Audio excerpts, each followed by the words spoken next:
Creepers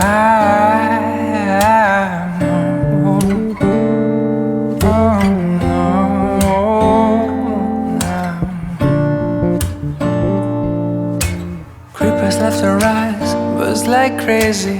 Everybody's trying to stimulate it. Spiders in the mirror and feel this can't be right. Back to the scene of a Friday night, to a blessed collision still frozen tight. Spear drinkers, Cupid and the sound of her first chime. And why did you argue? We're dreaming of those eyes, the best part of my life. And when we make love, babe, don't make a sound, the clock won't turn around. Ooh, you turn around, 2,000 little fire.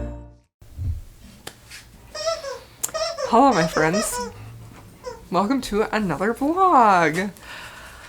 I just barely finished filming a video that is going to go up tomorrow that is all about low angst romances. So that was a fun video. That's a video that I've been kind of working on for a while and have just been adding books to it as I read them, because I feel like that's not ever really something that I look out personally. Like I love angst, right? Like that's my thing. I love angst. I love it so much, but I know that a lot of times, sometimes I just want something that's comforting and fun, and I do get requests for that. So I thought I would put it together, and I finally had enough books to put in there, so I did. So we have a new week. This week I'm just going to be vlogging Monday through Friday because I just want the weekend off. And I almost always, if I end up vlogging on the weekend, I almost always end up rushing and trying to get everything ready to go out on Monday, you know? So, yeah. So, I've just recently been reading a lot of historical romances, and I kind of feel like I want something a little different. So I was looking through my Kindle last night, trying to find something to read that was different, and I ended up going with His Muse. I think this was either on my Kindle Unlimited TBR or it was on my Kindle Clearout TBR, and it's one that I am very interested in because it has a lot of the tropes that I really like, so I'm excited about that. I ended up...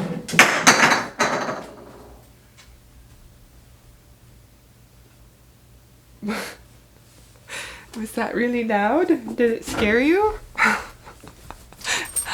He dropped his bone off of a shelf over there and then he got scared and came over here. Anyway, so I picked His Muse. And I read like a couple, I think I read like the first chapter, and the chapters are really short last night before I ended up falling asleep. Come here! Why do you keep doing that? But, sorry again for the Kazi interruptions. Cosmo! Oh, thank you! About the book. So I ended up reading it, but I was so into it. Like I finished it and I couldn't wait to pick it up again this morning.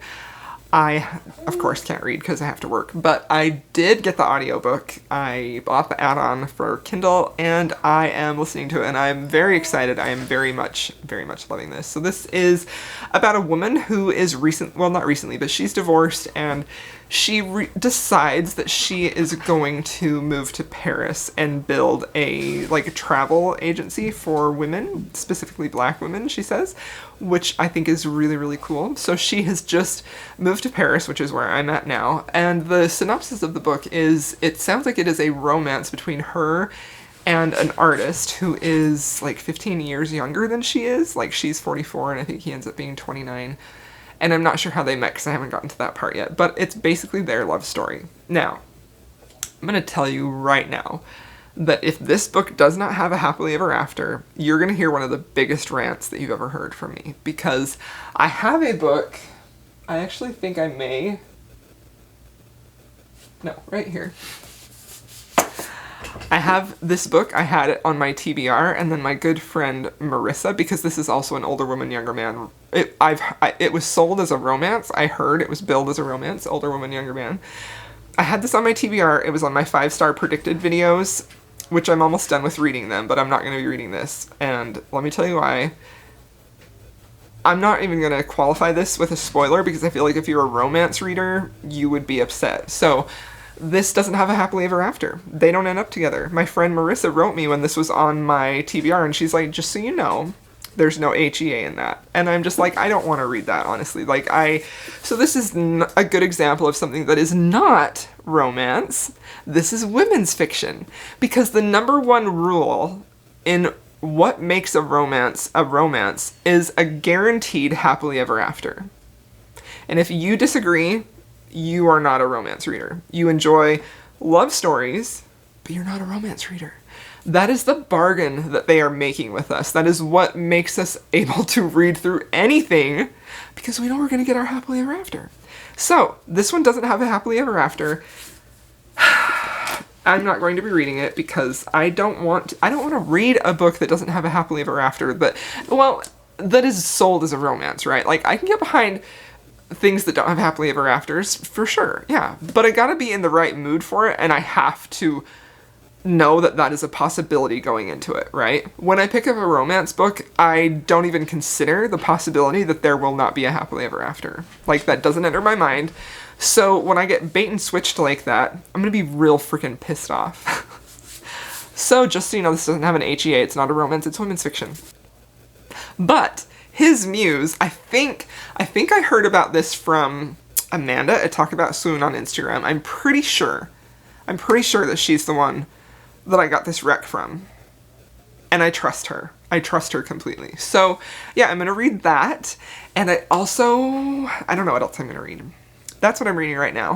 I don't know. I don't even want to have a plan because, I'll put that away in a minute. I don't want to have a plan for this week because it's a super busy week for me. This is the week that I am designing and releasing a new creature on my website. It comes out on Friday. And of course, once again, I am super behind and trying to catch up. So, of course, that's the time when I sit down and vlog and film videos. But I will just work later tonight. Anyway, I'm stressed about work, stressed about all that stuff. And whenever I feel stressed about work and life, I don't want to have a TBR pinned down because that causes me more anxiety. I want to just be able to pick what I'm in the mood for, because I just do. So we're going to go with his muse. We're going to see how the week takes us, and then I'll let you know as I get further into it. But so far, I'm 3 chapters in, and I'm absolutely loving it. I was instantly engaged, instantly drawn into the story, so I have high expectations because right now I'm very into it. So, I'll check back in later. Well, my friends, let's have a little update. I'm not ready to talk about this yet because my heart has been hurt and broken. I told you I feared that it would. And it was. Not quite as badly as I thought, but okay.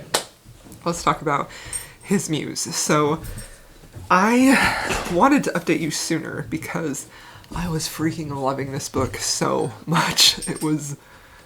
I was just obsessed with it. From the minute I started reading it, all I wanted to do was read and listen to it. Oh, you got a toy. And I was loving it. It was so compelling. It was so readable. I was so intrigued with them. Kazi, come here. Don't squeeze that, please. The hero his name is Etienne, and he is a artist in France. He is a figure artist, and he specifically paints black women. He says that they are a symbol of the mother of the earth to him, which I thought was really beautiful and lovely.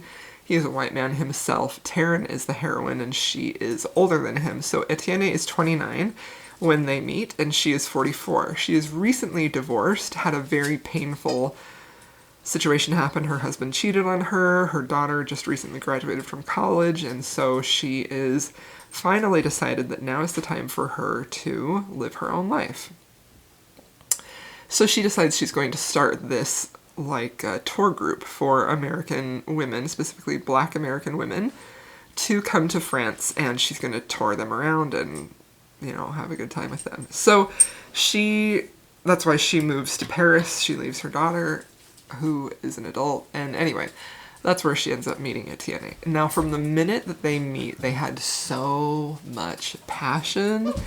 They had so much passion. They had so much chemistry. Like, oh my gosh. And Etienne was just completely taken with her. He thought she was gorgeous and sexy and stunning, and he really drew out her confidence, and she finally realized that she was sexy and that she was desirable and that she was beautiful. And I loved so much watching her awakening, basically. Watching her, you know, I feel like this book is a little bit like a coming of age story in a way, in that she...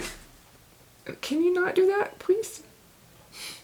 She's finally living her life for herself. She's not, you know, like all of her life, she has led this life of sacrifice for her husband, for his job, for his needs, for his desires, for her daughter, and has put herself on the back burner over and over and over and over again, all the time. So for her to make this step to even go to Paris and live there was like a huge thing for her. And then when she catches the eye of Etienne, she like has a hard time believing that he actually wants her, and it's just watching her really awaken into this powerful woman who knew that she was desirable and who embraced her sexuality was beautiful. It was stunning. I just was in love with this book so much.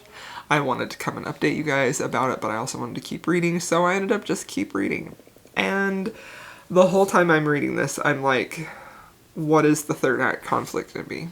What is going to break them apart and then bring them back together? And there was a part of me that was really scared that they weren't going to get there happily ever after, because I feel like, and this makes me real angry, I feel like a lot of times when we have this dynamic with an older woman, younger man, it's very common for that to just be a short-term affair and then they break up and there's no happily ever after, right? And I was really dreading that because these two felt like they were meant to be together. They just felt like they were made for each other.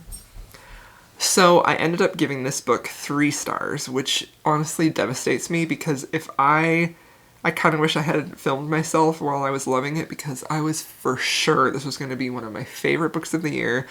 I bought the paperback because I knew I was going to love it, and I just could not wait to share this with you guys. Nobody really that I know of has read it, on Goodreads anyway. I was just so excited to tell you guys about it. And then the third act conflict happened, and it felt so cheap, and it felt so plot devicey, and it felt so just like too easy. Like it just resolved way too easy, you know? But at the same time, I felt like it was just such an unnecessary step, and it kind of broke my heart. And so now I will say they did get a happily ever after, but when they did, I almost kind of didn't believe it, because I felt like that trust that I had, that these two were meant to be together, was kind of broken by the third act conflict. So I'm now going to enter into spoiler territory, because I want to tell you exactly what happened and why that bothered me. So if you do not want to be spoiled for this, then fast forward through the spoiler text on the screen. Okay, so about 3/4 of the way in, we have a few scenes with Etienne teaching some kids. He teaches kids paint classes, and Taryn sees him with these kids, and she just has this feeling like he's going to be the best dad ever, you know? And Taryn has had a partial hysterectomy, and so she is unable to have children anymore. And she doesn't really want them for herself, but she knows that Etienne wants children. So she ends up basically white-fanging him, where she's kind of trying to let him go because she believes it's what's best for him, so he can have a younger woman and have children with her and be happy. And like, this bothered me on so many levels, but like, not least of all, like, you could adopt, right? You could adopt, you could foster, you could have, you know, there are all kinds of ways that you could have children together without her physically having to bear the children. And so that bothered me a lot, right? Why would you give up the love of your life. And at that point, you could see they were deeply in love with each other. Why would you give up the love of your life without exploring other options, right? Just because it's not your literal physical child doesn't mean that it's not your literal child, right? Like, adoption counts. Anyway, that bothered me.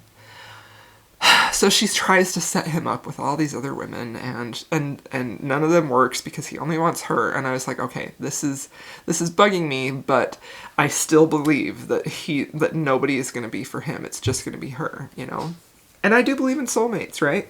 I believe in soulmates, and I believe in one true love. And I mean, not to say that that's the only person you can ever be with, but I do believe, like, when you find that person, you don't just let them go.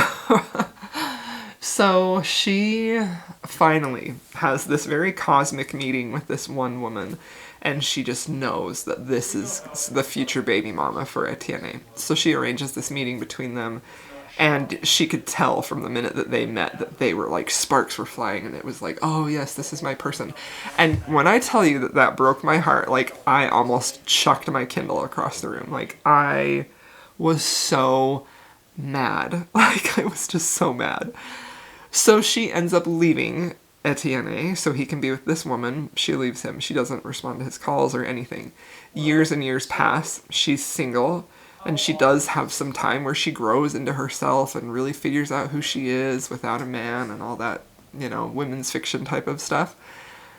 Which isn't bad, but this is a romance, okay? And eventually, years down the road, I can't remember if it's 5 or 10 years down the road. I think it's in between 5 or 10, because Etienne and this woman that he met, they end up having a daughter. They get married. They have this daughter. I don't actually know if they got married. They have a daughter together, and they were in a romantic relationship together. And then Taryn comes to one of Etienne's gallery showings, and she sees a painting of herself with a halo. Anyway, come to find out, Etienne and this woman were together just long enough for her to get pregnant and have this baby, and then she literally dies. This woman literally dies just after she has this baby, and that just felt gross to me. It just made me so angry. So the woman is out of the picture. Etienne has a daughter now, so he can be a father and have a child. And Taryn is single, so then they get together. That's their happily after. And I'm really summing it up here. It wasn't terrible. It was still beautiful, but I felt like the thing I was loving about this book so much was Taryn was fully embracing this younger man and becoming this powerful woman and seeing herself as beautiful and desirable. And she was getting all of these things that she had missed out on her life. And then she literally just did everything she had done her entire life. She threw it all away. Like, she did the ultimate self-sacrifice, and it made me so angry. Like, so I feel like I can't recommend that, because, like, it does have a happily ever after. Kinda, right? Like, it just felt like it didn't feel like they're happily ever after. It felt like she was his second choice, and I don't know, I didn't like it. So I'm real mad about that. But I still, like, gave it 3 stars because I loved their relationship. And this hero, chef's kiss, top tier hero, right? Worships this woman, does everything for her, like, finds her sexy, desirable. Let's just, like, he is a wonderful hero. I just loved him so much, and I loved her too. But I just can't. I don't know, I can't be okay with that, you know? Like, it bothered me that it was like, the answer has to be he has to have a child physically with someone. Like, I mean, I think if you want children, you I don't even want to say that. You want to have children, right? But there are other options if you can't. And there are so many children who would love to be adopted into a loving family, which that would have been. Like, I just don't understand what happened there. So I'm really bummed about that, and my heart is kind of broken still. Like, just, I wish it had just ended before that had happened and it had just been about her journey, because, I don't know, I really would like to know your thoughts. If you've watched my spoilery thoughts, how would you feel about that? Let me know, because I was mad. Like, I was mad. Anyway, so now I am back on my historical romance BS because that never lets me down, and especially not my beloved Lisa Kleypas. Let me grab the book real quick. So I decided, let's keep on trucking in the Ravenels. So this book just came in from the library. I have the audio on Libby. I started listening to this today. I'm loving it. I just love this world. I definitely feel like you have to read Cold Hearted Rake before you read this, because otherwise you walk into the relationship like halfway. So if you want to read this book, if you want to read this series, you gotta read it in order. But this is about Winterbourne and Helen, who we meet in the first book. And Winterbourne is very much like a gruff, sort of tough guy. And I just know Lisa's gonna deliver on giving him a redemption arc. Like, I can tell already that he's kind of gone for her. Oh, I'm so happy. So that's the end of this very long clip. We're gonna read some Lisa Kleypas and then see what else happens.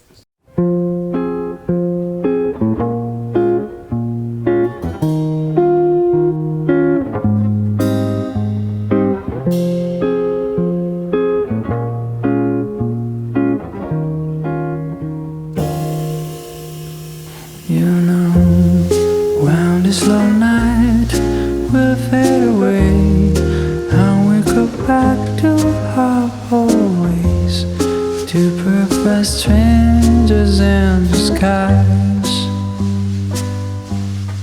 When the sun is going to stretch its arms on the road, turn us again with his shrill call into perfect strangers in disguise. But until then, forget that crazy world. Yeah, until then, no need to say a word. We'll do our best to keep the sunlight from melting down the night, plugging this food that's finally. Hello. I just got done on a live on Jess's channel from Peace Love Books. She's having a huge live tonight with a bunch of not just historical. I was on the historical romance part, but she had a contemporary section, and I think now she has an indie romance one going on. And it was so fun. Like, there was such a good conversation, like in the comments and from the people on the live talking about historical romance. Like, it was so great.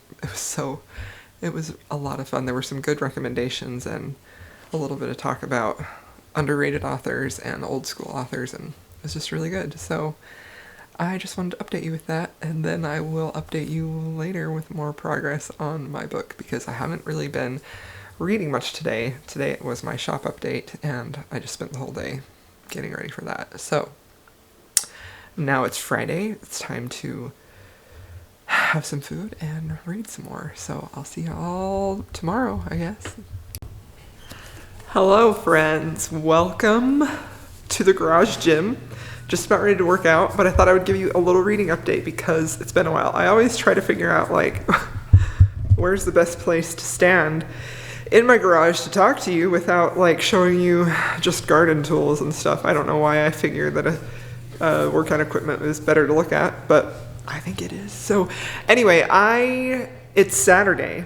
So much for my only updating you throughout the week. This week was pretty busy. It was super busy, and like, not just with work, like, we were able to get the vaccine, and so I had vaccine appointments, and that just seemed like it took up a lot of time. I'm so grateful to have that. I feel super hopeful about that, and I'm just so excited. Like, I know I've talked about this in other vlogs, but my family is high risk. My husband is now fully vaccinated, and our state just opened up to all adults 16 and older, so that means me and my two oldest kids, I've got a 16-year-old and a 19-year-old, both qualify now. So this is very exciting. So it just feels like, I don't know, I just feel super happy about that. Like, we have not left our house pretty much at all unless absolutely necessary for an entire year. And I know that a lot of people are in a similar position, so to be able to get the vaccine and feel like we have some protection and can start doing maybe some more normal things is just, like, I don't know, I'm so happy about it. So yeah, and then I had my shop update yesterday. I I always stress out about those, and the week that I have shop updates are usually the week when I'm going to be least present on my Bookstagram and Booktube, just because that takes up so much of my energy. And yeah, it was a really successful shop update. My shop sold out in about 4 minutes, which was super fast, and yeah, I'm very excited about that. So now I've got all of the orders to work on for the next month and finish up other orders, so things are looking good there. I mean, my business does really well, and it has from the beginning, and I feel incredibly grateful for that. And I still get anxious and nervous whenever I have shop updates that people are just not going to buy. I don't know. But I'm just grateful that it went really well. So I'm feeling very hopeful and very happy today. I feel good. I feel strong. I'm about to work out. This is the last day in my first week. I'm doing the same program I did before. This is one my 19-year-old son wrote for me, so I'm doing it again, just starting the same exercises, and just will adjust my weights lifted and my reps so that I can keep progressing. So I'm gonna get a little bit of video of that. And then I'm gonna finally talk to you about the book I'm reading. So I have been reading after I finished His Muse. Like, I honestly just couldn't stop thinking about it. In a way, I felt a little cheated about how it ended, but I also just still deeply love that book. And so I haven't rated it on Goodreads yet. And I know I told you guys a 3-star, and I keep going back and forth. Like, is it a 4-star? I kind of think maybe it is, because it was just so beautiful. Like, it has been a book I have not been able to stop thinking about. So I think I'm going to change my rating to a 4 on that one, because the way that he loved her, and even though I felt, if you listen to my spoiler review, I felt a little bit cheated about the way they got their happily ever after. It felt not as satisfying as I wanted it to. I still just loved that book. So I'm changing my rating to a 4 because I just loved it. And I keep checking my mail because I ordered a paperback copy and it should be here any day. So I can't wait for that. So I finished that, and after that I didn't really have a book hangover, but I kind of struggled to pick up another book, and I think part of that may have just been just how busy the week was. So it's Saturday and I've only read one book, and usually I read a book a day if I'm listening to audiobooks too. I can go through an audiobook pretty quickly, and yeah, so I haven't done that. So I started Marrying Winterbourne because it was in my library audiobook that came in. But then yesterday I got a notice that I also had this that I forgot about on my library app, the audiobook for this. This is the second book in the Maiden Lane series, and I just read the first book a few weeks ago. And they sent me a notice that said, I'm sorry, I'm bad at my arm gets tired. I saw that they were like, brain, what is wrong with my brain? It just like, blink, went out. Oh, but I got a notice saying that this was going to be returned in like 3 days. And so I put Marrying Winterbourne aside because I have like another week to finish that. And I wanted to get this because people are waiting for this and I won't be able to check it out again for a while. So this is the second book in the Maiden Lane by Elizabeth Hoyt. Elizabeth Hoyt is one of my favorite historical romance authors. This is just honestly pretty great. I'm only this far into it. I'm really liking it. The audiobook is very fast paced. This had honestly a pretty stellar beginning, and we open with our hero, who her name is literally Lady Hero. She's the sister of a duke. She's engaged to a marquess, and she ends up at this ball to dance and meet her, who she's engaged to, because I don't think she's even met him. Yeah, it was an arranged marriage. And she walks in on this man and woman in a very intimate scene, and she stops them and gets involved, taken aback. They have this little conversation, and the lady who was caught with this man that she walked in on, her, I think, husband is looking for her, and they can hear down the hall that he's looking for her. So Hero is there with her big ball gown, and the man who she walked in on dives under her dress to hide from this lady's husband who's walking by. And it was just this big, near scandalous event. It was pretty funny. So she goes to the ball to meet her betrothed, and she's also introduced to his brother, who is none other than Griff, the man that she just walked in on with this woman in a very compromising position.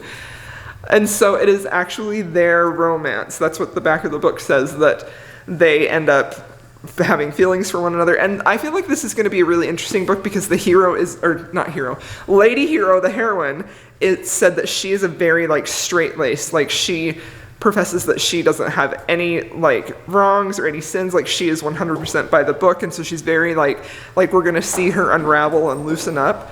And the love interest, the hero, Griff, is completely the opposite. Like, he lives a life of debauchery and all that other stuff. So, as they're at this ball, they end up having this conversation, and Griffith talks to her about his brother, who she's engaged to, and his name is Griffin. I said Griffith, it's Griffin. And he says, so you're giving up on marrying for love? And she says, well, no, I think I can grow to love him at one point, but she's like set on, you know, this isn't going to be a love match. And I felt like it was really interesting to have that conversation from the hero, from the man, instead of the woman. And I don't know, I'm really excited about it. And I was kind of curious how this was going to fit into the overall story arc, because we didn't have any mention of the home that's in Wicked Intentions or St. Giles Street.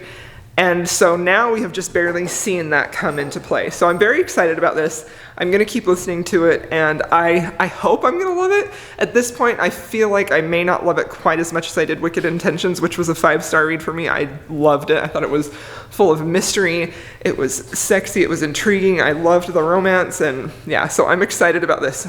Rule number 1 in the garage gym, don't move around while vlogging. So yeah, I'm going to work out. I'm going to put some footage in here. And I have to do some work for my business and then check in with you as I make progress on this book.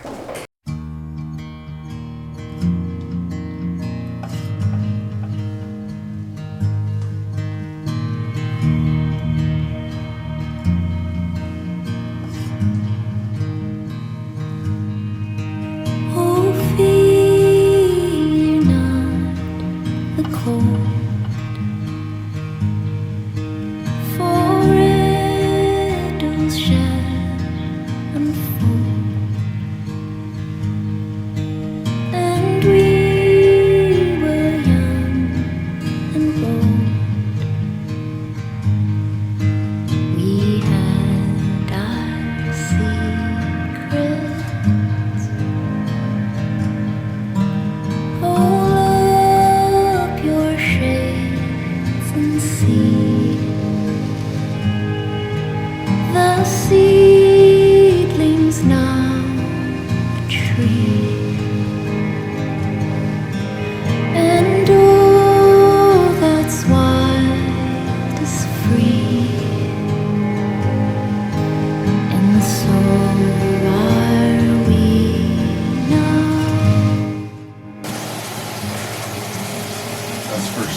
Sodium, so I get a good pump tomorrow in my chest and back there. Oh, Not yeah? because I'm weird.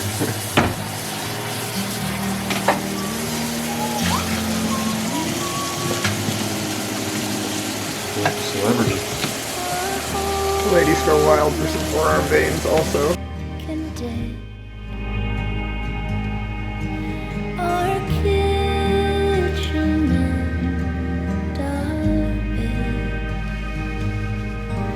These knives they cut and shred inside my stomach.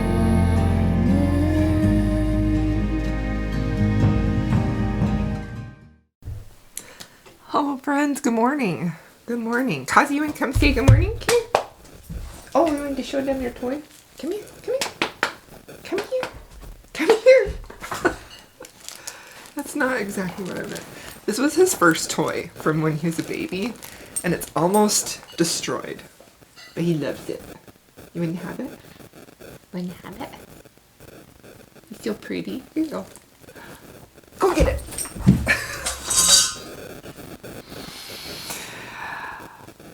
He just tipped his food over, so that was my fault.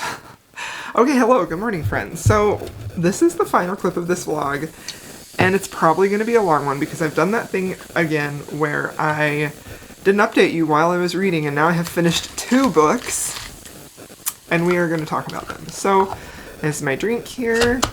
It's Sunday. It's time for me to edit this vlog and get it ready. Hopefully it'll be up tomorrow, Monday. If you're watching this on Monday and it's up, that means I finished it, so you can give me a unicorn emoji down below. Okay, let's talk about the books that I read. So, I finished Notorious Pleasures, the second book in the Maiden Lane series by Elizabeth Hoyt. And I'm going to tell you right now that I was disappointed in this book, honestly. Like, I give this a 3-star, and I feel like it... I kind of struggled with that because I feel like Elizabeth Hoyt is such a wonderful writer that she really just... Every time I put my phone too close to my microphone, it crackles, and so I have to remind myself to put my phone over there. So if you ever hear crackling on my videos, that's what it is, and I'm really sorry about that. I'm trying to do better about remembering that. So, this book was disappointing for me, and let me tell you why. Like, I had really high expectations for this. I honestly loved the first book. I feel like she's doing something very different with this series than she has done in her other books. That they're a little bit darker. They have a lot more darker themes. They have a lot of morally gray characters in them. Both in this one, it was really mostly the hero, but I'm hoping in future we get heroines who are a little morally gray, and I really, really love that. And I think that Elizabeth Hoyt did a really good job of making these characters feel very gray and almost like she sets some of them up to be villains, but then also like she almost does almost like a Robin Hood type of thing where she sets them up to be villains. They're really breaking the law, they're doing things wrong, but then she provides you with these background details and story arcs that help you really get on board with why they're doing that and why they think it's a good thing to do,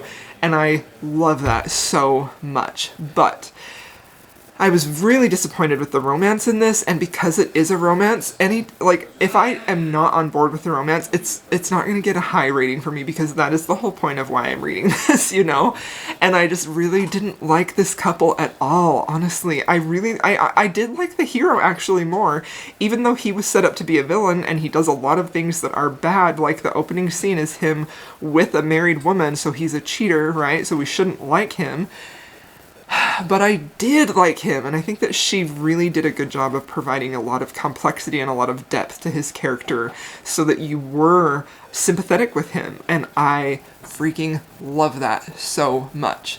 The heroine, on the other hand, I really didn't like her at all. She was very, very, very straight-laced, very, you know, like she is expressing in her actions and in her words and everything that she does, like that she's this morally superior woman, and that's one of the reasons why her and the hero kind of butt heads, is because she believes that drink and vice is to blame for all of these orphans who end up at St. Giles Street. And Griffin, our hero, runs an underground illegal gin-making operation, and that is how he has made his money, and that is how he has supported his family, and he has done it because it has been necessary to his family's survival. And even though he is a title, they were out of money, and so he needed to do that. And for that reason, it really creates a lot of interesting questions about what makes something bad, and what makes someone evil, and what makes something wrong, and what makes something right. Because I feel like I'm speaking as a mother, when it comes to protecting my children and protecting my family, there's very little that I won't do if it comes down to their life is on the line. You know what I mean? And I could see that in his actions here. Like, I could see and understand why he was doing what he was doing, and that doesn't make it right, you know, but it also was very effective at getting you on board with him and his motivations and his character as a whole. So that was really well done. But the heroine was just, she was so just pious and tried to present this idea of she was so virtuous and so perfect and so moral. I'm wearing my Moody Reader hoodie. Again, it's my, not hoodie, crew neck by Hello Lovely Box. It's my favorite one. I have a discount code for them. It's in the description down below if you ever want to get something from them. So Hero, the heroine, her name is Hero, she really looked down on him a lot for having so much vice and things like that. But at the same time, she is engaged to this other man, and she's having a relationship, a physical relationship with Griffin. And she never honestly feels guilty about that. Like, she says it just felt so right. And I'm like, yeah, it did, because it's sex, right? Like, I don't know. Like, that irritated me so much. And I didn't feel like she ever really grew as much as I wanted her to. And it just, like, her whole character was this study of hypocrisy. And I hate it. And especially right now, I hate it so badly. I cannot stand hypocritical characters. And that was how Hero was. And so I've heard people, so there definitely is cheating in this book. So if that is something that you don't like, and I myself don't like cheating, and that also made me really not on board with their love story. It really is not a love story so much as it is a lust story, and then you have the background mystery plot, which was still interesting to read, but it wasn't a romance. I never believed that they were in love. I felt like their relationship was very much just physically driven, and there is cheating because Hero is engaged to Griffin's brother when she enters into a relationship with Griffin, and so, but there's no emotional attachment between Hero and Griffin's brother, who I can't remember his name. So it's interesting and not really enjoyable if you're reading it as a romance. The overall plot, like the character's journey, the hero's journey, Griffin, was interesting.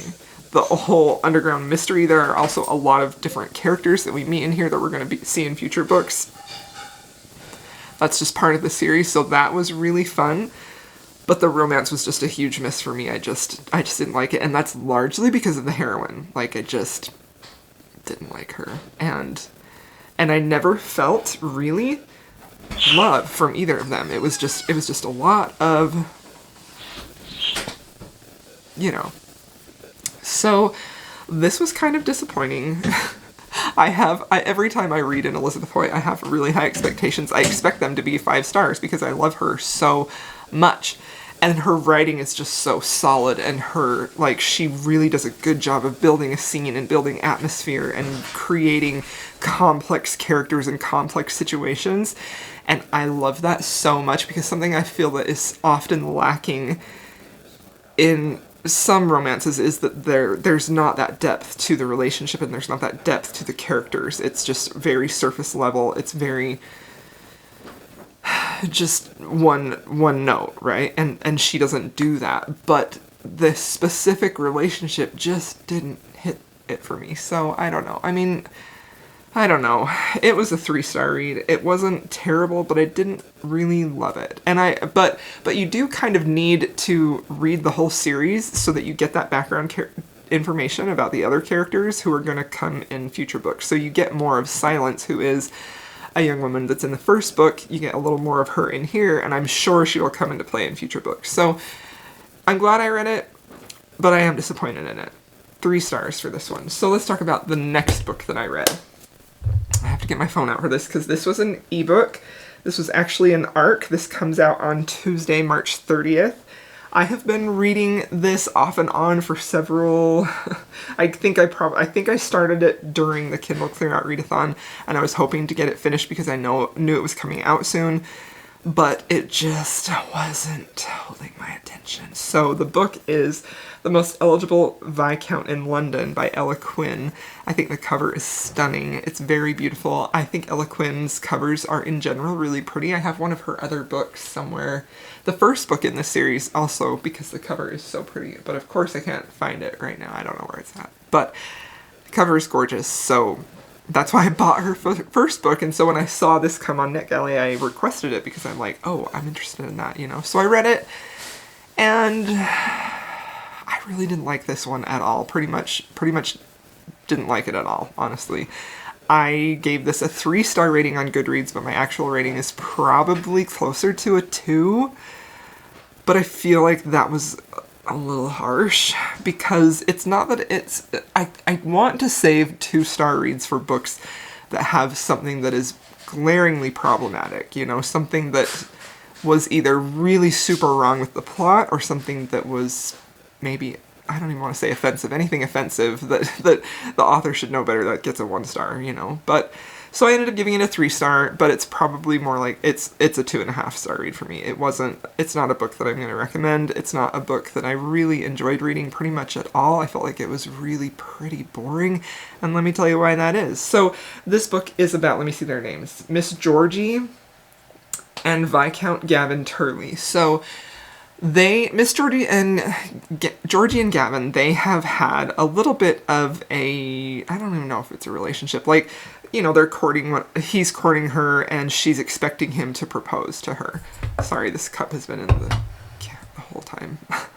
She's expecting him to propose to her and she's very excited. She has a lot of high hopes. She feels like he could be the right one for her, that she envisions this really happy future for the two of them together, and she's very excited about it. So the opening scene in this book is him proposing to her, and his proposal is really basically like he's laying out a business contract for her. There's no feeling, there's no emotion, it's just all business. And you can see Georgie start to, like, her heart kind of sinks, and she's like getting more and more disappointed the longer he goes on. And before she answers him, she asks him, "Do you love me?" And he kind of splutters and doesn't answer her. And so she runs off in tears and, you know, heartbroken that he doesn't love her. And that opening scene really was my first clue that I wasn't going to vibe with this writing, that this wasn't going to be a book that I loved, because you don't have any lead-in to their relationship. You don't know anything about them. It starts with this opening scene, and she asks him, "Do you love me?" And I'm thinking, you know, as the reader, as you're going in, for her to ask that question assumes that they must have some type of relationship, but you don't get to see that. And so there's no real expectation that this couple actually loves one another. So after she runs away, her grandmother comes and talks to her, and anyway, it ends up being that their family members try and persuade them to stay together. The reason that Gavin, is that his name? I forgot. The reason that Gavin said didn't say that he loved her is because his father lost his mother. She died, and his father really was just devastated, and it ruined his family. The death of his mother was such a blow because Gavin's father loved her so much that Gavin has decided that he's not going to love his wife, you know. So it's very reminiscent of Anthony and Kate in The Viscount Who Loved Me, if you've read that in the Bridgertons. But it's not as good, you know. It's not as good, not even a little bit. But so he is resigned himself that he's going to have a marriage, and it's going to be a marriage of lust and a marriage of friendship. And I'm just like, really? You really think that's going to work? So the rest of the book is a lot of them trying to work this out and get together, and there is a penultimate scene where Georgie's life is in danger, and that's when Gavin finally realizes that, you know, maybe he could love her and it would be okay. So my biggest complaint with this book is, quite honestly, the writing style. This book is a very good example of why writers should never tell in their writing. We are told a lot of detail, like pages of detail without any paragraphs breaking. And like, I know this is an e-arc, so I'm hoping that's not how the printed copy is, but not all pages are like that, you know, like it's not it's not all just like there are paragraph breaks. But everything is overly described. Every little thing is overly described. Like, right off the bat, we know the hero's eye color, his wavy blonde hair, and I'm just like, but it's not shown to us through the heroine's eyes. It's just told to us, like, this is what he looks like, and, you know, like, he's just this great guy. And I think that that is something that I really, really dislike. I feel like if I'm reading a book and I feel like it's really bogged down with needless words, it's almost always because the author is telling me instead of showing me. And that is a key way to get me out of the story. I'm not invested. I don't care because I haven't experienced this moment to feel anything. All that I have are just details of what is happening. And that's boring. So I felt like the biggest complaint I have with this book is that it was just really boring. I didn't believe in the love story at all, and it was just needlessly wordy. It needed some editing by far, like a ton. So, pretty disappointed with that. I had high expectations for this, but I started it, and then I saw Jen from the Book Refuge had read it, and she didn't like it, so I kind of waited to read it. because I didn't want to, I wanted to not be influenced by anybody else's opinions on it, but then as soon as I started reading it, I mean, literally in that opening scene, I just knew, I'm like, this writing style doesn't work for me at all. It's just, it feels very much like a beginning writer, and she's not a beginner writer. I mean, like, this should have been caught. Like, she should not be just telling so much. It needed to be shown more. So I feel like I'm coming a little bit harsh on that, and that makes me feel a little bit bad, but also I just did not enjoy this. I read it because I asked for the ARC, and so I'm trying to do a better job of making sure that I read those before they're released, because I asked for it, and I feel like that's only fair. But I also really didn't enjoy it, and I'm giving you my honest opinion, so there we go. So, hoo-wee! That was a lot of talking. Hopefully you made it through this far. That's where I'm going to end this vlog. It was honestly one of the most disappointing reading weeks I've had in a long time. I'm probably going to title this vlog 3 books I'm excited about that disappointed me. Not really, but wow, I was really excited about 2 of these books and was pretty disappointed. So, some weeks just are like that, I guess. You know, you can't win them all. Whatever. Anyway, thanks so much for watching this vlog. I hope you enjoyed it. I hope I didn't ramble too long. Thanks for coming along with me this journey on reading these books. If you like this video, please be sure to like and subscribe if you're new here. And if you're not new here, thanks for watching me once again. I will see you all in my next video.